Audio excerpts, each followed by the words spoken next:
Hello guys, today I'm going to show you how to use multiple accounts on the X platform and how to easily switch between these Twitter accounts. Now it's a very easy process, so let's get straight into it. The first thing that you want to do is grab your mobile device and open up the X platform. Now as you can see right here, I'm on my current feed. Now let's say you want to add a different account to your X platform. Simply sign in to a random account. And from out there, we want to go to the top left corner. Now, as you can see, I already have multiple accounts, which I can easily switch between. Now, how to do this? It's very easy. Go to the top left corner, and from out there, you see the little plus icon in the top right corner in this menu. Now, I've already done it. So simply press this menu, and what we will see is this, the account section.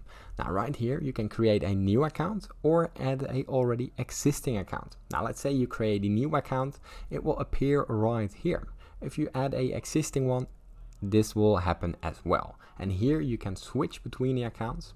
And if you want to delete a account from this platform, simply go down to the edit, and as you can see here, you can switch between them or simply delete a account. Now it's easy as that. If this tutorial was helpful, please consider subscribing to my YouTube channel. This helps me out a lot, and thank you for watching.